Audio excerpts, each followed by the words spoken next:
Few people speak of it openly, but it's a fact that intrigues doctors, caregivers, and family members. Many elderly individuals report having the same type of dream shortly before passing away. It's not just any dream, nor is it a matter of confused memories or nonsensical fantasies. It's a recurring scene, a pattern that repeats with surprising details across different cultures and parts of the world.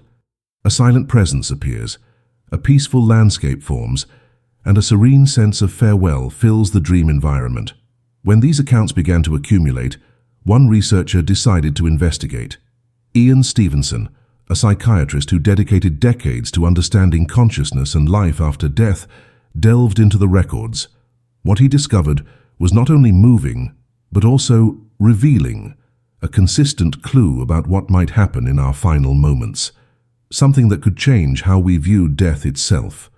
These reports came from nursing homes, hospitals, palliative care clinics, and even attentive family members. People with different illnesses, varied beliefs, and completely distinct life stories, yet before they passed, they spoke of an almost identical dream. In many of these cases, patients described a crossing, a clear path surrounded by trees or light, with familiar figures waiting on the other side. Some saw deceased relatives, others simply felt a welcoming presence. It was as if they received an invitation. These dreams evoked peace even in the most distressed. That's why this video is so important. If this topic touches you in any way, or if you believe more people should have access to this knowledge, please consider liking and subscribing to the channel. What we are about to reveal is not a loose theory. It is the result of years of analysis by someone who seriously dedicated themselves to listening to what the dying had to say. Ian Stevenson became known for his research on reincarnation, especially involving children who remembered past lives. But what few people know is that he also dedicated himself to understanding the moments preceding death. In many studies, he noticed a specific pattern in the recurring dream reports among elderly individuals in a terminal state. This pattern did not involve hallucinations, delusions, or the effects of medication, as some might suppose. Stevenson compared testimonies from different continents, searching for similarities. And he found them. The dream of the crossing, the peaceful landscape, the arrival of a loved one appeared with identical details in patients who had never met or shared similar beliefs. For him, this could not be ignored. It was as if there was a silent preparation of the mind for something greater. A striking case was that of an 82-year-old Japanese woman who had never left her village. In her final days, she described a golden field with a bridge and the gentle sound of running water. Stevenson recorded this account and was surprised to hear something almost identical from an elderly German man of the same age hospitalized in Munich. He also saw a bridge and heard the sounds of water. He said he had met his deceased mother, who called him tenderly. When Stevenson compared these accounts with more than 200 others he had gathered over the years, he realized there was a consistent structure, a natural landscape, a gentle sound, a familiar presence, an invitation to cross over. It was as if the human mind, approaching its end, accessed something that transcends time and space, something that was not a product of chance or individual imagination. But what would explain such a precise coincidence? Stevenson began to investigate the possibility that these dreams were memories from the collective unconscious, as Jung proposed, or access to spiritual consciousness, as some Eastern traditions believe. However, he did not limit himself to philosophy or religion. He wanted data, patterns, repetitions, and that's exactly what he found. The dreams seemed to occur more frequently in people who were at peace with their life decisions or who had made amends with someone close. This raised a powerful hypothesis. What if this dream was a signal from the mind indicating that the body no longer needed to fight, that it was time to go, not as a tragic end, but as a natural and necessary transition process? The doctors attending to these patients also noticed something curious. Shortly after reporting the dream, many elderly individuals entered a state of profound serenity. They stopped resisting, ceased complaining about pain, and in some cases asked to listen to music or look at old photographs. It wasn't a surrender, but a peaceful acceptance. This behavioral change intrigued healthcare professionals, who saw it as an indication that something significant had transformed within. Stevenson saw in these signs a confirmation of his hypothesis. These dreams not only prepared the patient emotionally, they were in a way an internal script for farewell, as if the unconscious itself built a safe bridge to cross. And most impressively, many spoke of it with gratitude, as if the dream had given them the courage to depart. In studying these cases, Stevenson began to consider that farewell dreams might be more than just internal images. To him, there was an ongoing communication, however subtle, between the patient's state of consciousness and something that transcends material experience. While he avoided stating religious conclusions, his approach was clear. These accounts could not be dismissed as isolated coincidences. The pattern was too strong. In hundreds of interviews with family members, doctors, and caregivers, he noticed that patients rarely expressed fear after these dreams. Instead, they displayed an unusual calm. Even those who had never spoken about spirituality, or who claimed to believe in nothing beyond matter, changed their demeanor. Many said they were no longer alone, that something was waiting for them, and that there was nothing left to worry about. One of Stevenson's patients said a few days before she died that she had been led by a man in a hat to a brightly lit porch. On the other side, she saw people she didn't recognize, but who smiled at her. The curious thing is that this same description appeared in another case in the United States, involving a woman of Latin descent.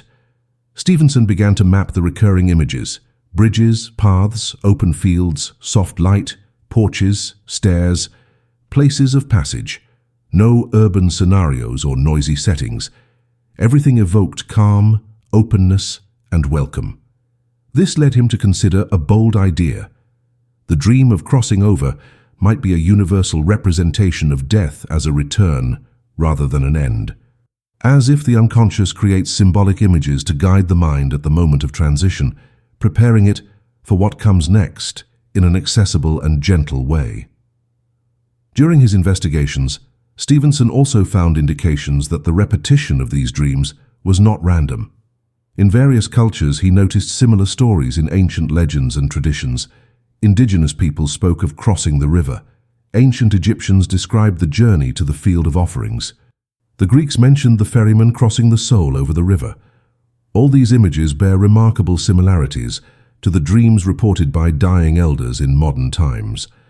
Stevenson did not claim that these traditions were right or wrong, but he believed there was something essential in them, something the human unconscious recognizes even without having learned it, a kind of universal symbolic language that manifests at the moment of death, as if the soul uses the most understandable images to represent a stage that is, in itself, unknown.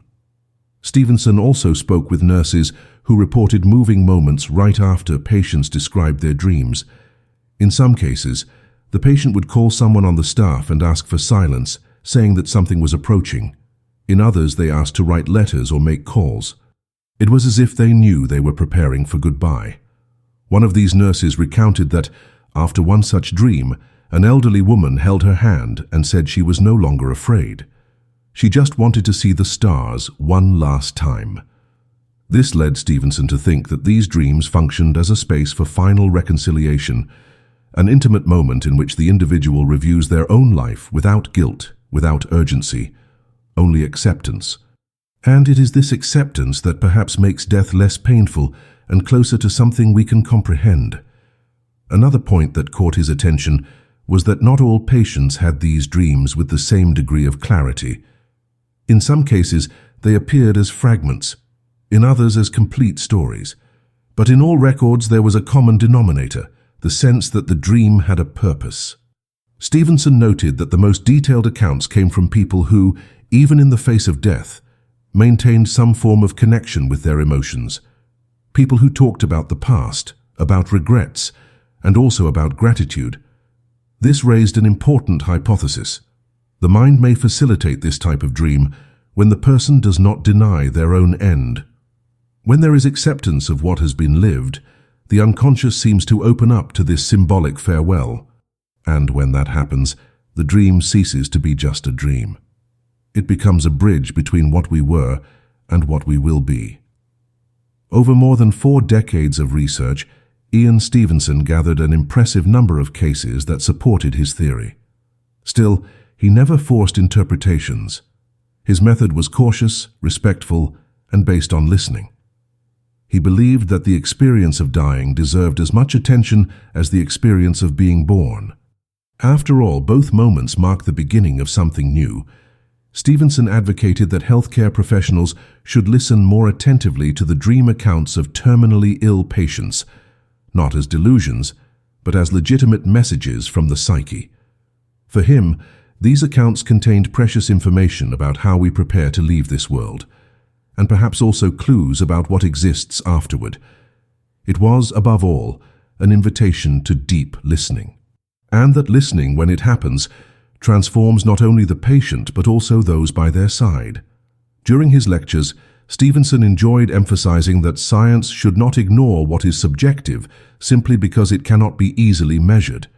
He argued that if hundreds of people report similar experiences at the end of life, science has a duty to listen to them seriously. The dreams preceding death are not just isolated internal events. They influence behavior, perception, and how each person says goodbye. And that in itself warrants study. Many of the recorded accounts involved spontaneous reconciliations. People who had gone years without speaking to children or siblings and, after the dream, asked to see them again, as if the symbolic crossing showed what still needed to be resolved. This aspect also caught the attention of psychologists, who began to work more intensely with the content of dreams in palliative care, with positive results. Stevenson believed that these dreams could have a natural therapeutic function. The brain, sensing that the end is near, seems to activate a kind of internal script for closure. Just as we calmly close a book after finishing the last page, the mind also finds ways to organize feelings before departure. Some patients reported reliving childhood moments, others reuniting with loved ones who had already passed on. Curiously, almost all spoke of forgiveness, a forgiveness that didn't require words or explanations. It was an internal feeling that everything in some way was well. These accounts not only comforted the patients themselves, but also helped family members experience grief with more serenity. When one realizes that someone has departed in peace, the emptiness that remains also becomes more bearable. In one of the most touching accounts gathered by Stevenson, a 90-year-old gentleman, a former military man known for his emotional rigidity, told the medical team that he had dreamed of his mother. In the dream, she was sitting under a tree, sewing a patchwork quilt. He approached, and she simply said, "It's all ready." When he woke up, he cried. It was the first time in years he had shed tears. He asked to be left alone for a few minutes and, by the end of that afternoon, passed away calmly. For Stevenson, this type of account was a key. It showed that even less emotional people, when near the end, could access profoundly significant memories or symbols, and that these symbols had the capacity to reopen internal channels previously inaccessible, not as magic, but as a last opportunity for emotional integration. Most of the reported dreams occurred in the early morning hours, when the mind is freer from the day's distractions. Many patients woke up with tears in their eyes, but with a calm demeanor. Others simply smiled. In many cases, they asked not to be interrupted during the following sleep, as if they were awaiting something more. Stevenson observed that family members also began to notice this change. There was a different atmosphere in the room, less tension, more comfort, as if the very environment sensed that something important was underway. And this, however subtle it may seem, made a difference in the grieving process. Many relatives reported that, even after the loss, they remembered the dream told by their loved one as a kind of gift, a meaningful farewell that left less room for despair. Although he did not seek to prove any religion, Stevenson deeply respected people's beliefs. He said that the dream of crossing could be interpreted in various ways, according to each person's experience. For some, it was a divine presence. For others, just a construct of the brain. But the important thing, according to him, was the effect it had. And that effect was real. Patients calmed down, lost their fear, sought reconciliation, and said goodbye with more awareness. When we look at this closely, it becomes clear that these dreams are not mere fantasies. They are natural instruments of the mind to deal with the greatest mystery of existence, the end. Stevenson said that we should listen to these accounts as we listen to an old story, with respect, curiosity, and without the rush for definitive explanations. Because sometimes understanding is less urgent than embracing. In the last pages of one of his notebooks, Stevenson wrote a reflection he never published, but which was recorded by his assistants. He said that after so many years listening to stories of people who were departing, he came to believe that the mind knows when the body is leaving, and that, at that moment, it seeks to make sense of the journey. The dream of crossing would then be the way the mind organizes this closure, offering images that translate what words cannot express: an open field, a bridge, a porch, a welcoming gaze. None of this needs to be explained to be true. It just needs to be felt. And if there is something Stevenson left us as a legacy, it is the certainty that listening to these accounts is an act of humanity. Because in the end, all of us, sooner or later, will dream of that crossing. In a time when death is still treated as a taboo, listening to the dreams of those who are departing can be an act of courage and empathy. Stevenson showed that, far from being signs of weakness or confusion, these dreams are windows into what is most intimate within us. They reveal desires for reconciliation, forgotten memories, affections that were never spoken aloud. They also reveal a deep instinct to continue, even when the body can no longer. By listening to these accounts carefully, we realize that there is much more humanity at the end of life than we usually imagine. There is beauty, clarity, and even gratitude. These dreams remind us that the human mind is capable of building gentle bridges between here and what comes next, even without knowing for certain what lies beyond. This, in itself, is a sign of wisdom. Today, healthcare professionals, psychologists, and caregivers have used Stevenson's studies to improve how they deal with terminally ill patients. Many have come to value moments of listening, creating space for patients to talk about their dreams without fear of judgment. In some hospitals, there are now protocols that guide staff to record these accounts as part of the patient's emotional record. This not only helps with comfort, but also allows families to connect with this process more sensitively. When an elderly person recounts dreaming of a loved one calling from the other side, it can be an opportunity for deeper conversations. It can be a chance to leave important words before departing. Stevenson believed that when we listen with our hearts, even silence says something. It's also important to remember that not all farewells follow this peaceful path. There are people who depart amidst pain or unresolved conflicts. But even in these cases, Stevenson observed that the dream of crossing could still appear, sometimes as a belated comfort, others as an unexpected invitation. The fact is that the mind does not stop seeking meaning, even when the body is tired. And when that meaning comes through a dream, it can become someone's last act of self-care. As if the soul, even in silence, said, "I did what I could, now I can rest." By listening and respecting this gesture, we are telling that person that they are not alone. We are acknowledging their story, their affections, their pains, and that acknowledgement is often the greatest gift someone can receive at the end. The records left by Ian Stevenson are still studied and debated today. His work helped open space for new approaches to dying and also to living. By showing that the human mind has its own way of preparing for the end, he also invited us to reflect on what we are doing with our time now. After all, if there is a dream awaiting us up ahead, what kind of life are we living to reach it in peace? This type of questioning doesn't need to generate fear. On the contrary, it can inspire us to seek reconciliations in life, to forgive, to say what we feel while we still have time. The dreams of the end are not just farewells, they can be mirrors. And if we have the courage to look at them honestly, perhaps we can live with more truth from now on. For those who have already experienced this moment with a loved one, the dreams described by Stevenson can serve as comfort. Knowing that a mother, a grandparent, or a partner had a serene last dream helps soften grief. It is not a magical cure for the pain of loss, but it is a thread of meaning, something that remains after goodbye. And for those who are still journeying, especially those already in their later years, this knowledge can offer relief. We are not alone in the crossing. The mind knows the way.